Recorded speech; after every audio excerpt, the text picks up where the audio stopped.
Hi there everyone.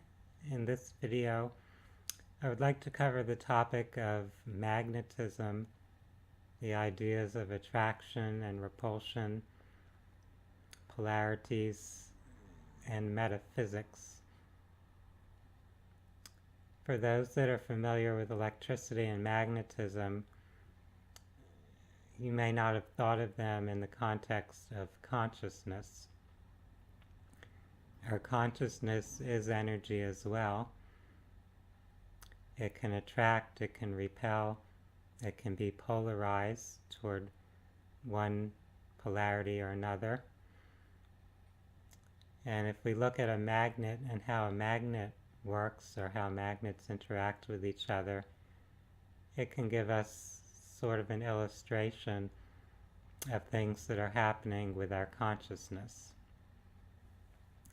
Here's a little quick demonstration with an ordinary pair of magnets. So these are just your typical industrial magnets. And as I bring them toward each other, they're attracted to each other. So right now, the way these magnets are oriented, their poles are directed in such a way that they're matching and they're attracted to each other. However, if I reverse the polarity, so I'm turning this magnet the opposite direction now, if I try to bring them close together, they won't go. They're repelling each other.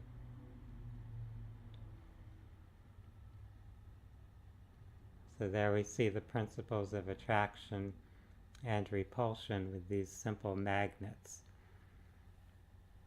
Magnets have what you could call a positive pole and a negative pole. And depending on which way they're oriented, they could attract or repel each other.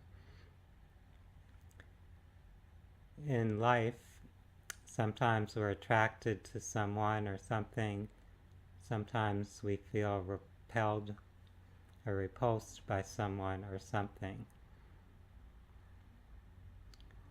We're not often in a state of pure neutrality where we can interact with someone or something and not really feel anything either way, where we're completely neutral to whatever that person, that item or phenomena is. As human beings in this form of experience, we naturally have things that we desire or prefer, things that we find pleasant or unpleasant.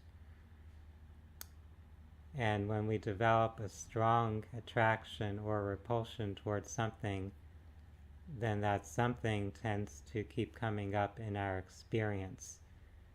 We're developing some form of connection with that. It's there to help reflect back to us what we're thinking and feeling. It's kind of a feedback mechanism of the universe. So when we find ourselves having these types of strong positive or negative reactions to different phenomena in our lives, it's valuable to look at ourselves, to evaluate what we're thinking and feeling, rather than just focusing externally on the external phenomena. We can look at the examples of people who are important in our lives and how we're feeling about them. It could be issues that are presented to the society, to the mass consciousness, so religious or political matters.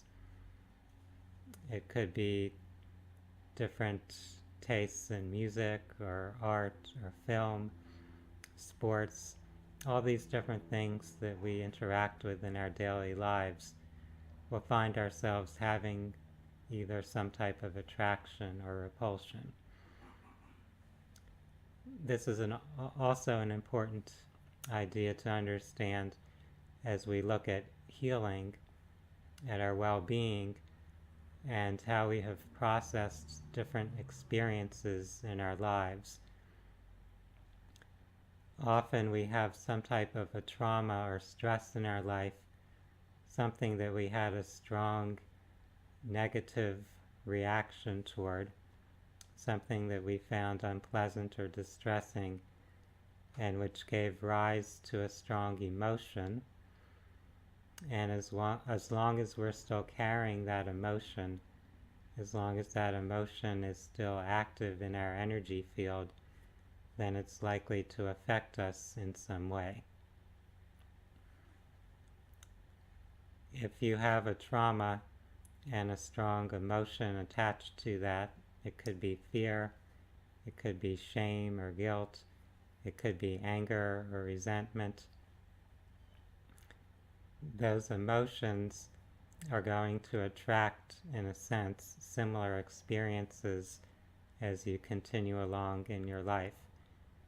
The universe is seeking to help us find our way back to balance or neutrality. So if we have that strong emotional charge there, then it's going to bring up additional experiences to give us new opportunities to recognize and release that emotional charge. If we remember that each of us is just a tiny spark of awareness generated from one infinite consciousness, that we're never actually separate from any person, place, thing, or phenomena, that it's all interconnected, all part of that one limitless consciousness, then we can realize that we ultimately don't need to resist or reject any experience. It's all part of that one integrated whole. It's part of who we are, part of our divine consciousness or eternal nature. So if we're able to accept, to allow for those experiences, to see whatever there may be to learn from them, then we have the opportunity to release that emotional charge, to let go of that tendency to continue to magnetize toward us additional experiences of a similar nature. When we're in that neutrality, that place of balance, we tend to not attract those polarized phenomena. Coming back to the example of our two magnets, the two industrial magnets in my example, if those magnets weren't magnets, if they were just a material that had no polarization to them, then they could just pass by each other like that, and nothing would happen. They wouldn't be attracted, they wouldn't have to come together, and they wouldn't experience that repulsion, that pushing away from one another. They would just gently go by and hardly even notice each other, because they wouldn't have those polarized reactions. And this is how things happen in the realm of consciousness as well.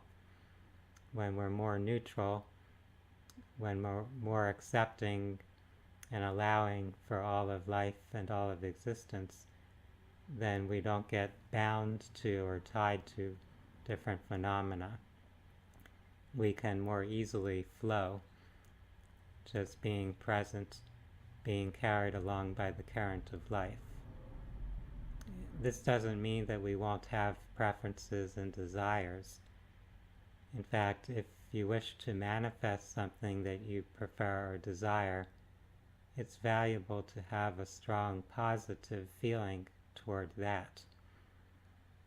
However, at the same time, if we have a strong negative feeling toward those things that we don't like or don't prefer, we'll also draw those things into our experience. So it would be desirable or helpful to shift more toward the focus on the positive, on feeling those attractive impulses or feelings, and to let go of the repulsions, to let go of the resistances, to let go of our negative reactions and responses. Therefore, we can break free of being drawn toward what we don't desire and be more open, more connected to being drawn toward what we do desire. This is, in a way, the key, the secret, you could say, to working in harmony with the law of attraction. Understanding that we bring into our experience both polarities, the things that we have a positive feeling toward and the things that we have a negative feeling toward.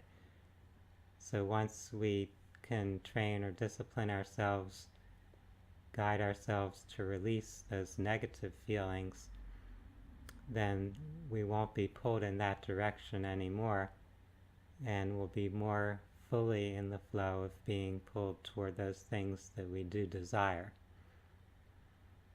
This is why healing our shadow, releasing our past traumas and things of that nature, is so helpful in the healing process and in bringing us into harmony with the path that we desire to go on in our life. I hope that this discussion has given each of you some ideas, some insights, some things to consider or ponder. If these topics are of interest to you, I invite you to view more of my YouTube videos and also to visit my website at www.phinsights.com. That's PHINSIGHTS.com. For now, I would like to wish everyone a wonderful day. Namaste.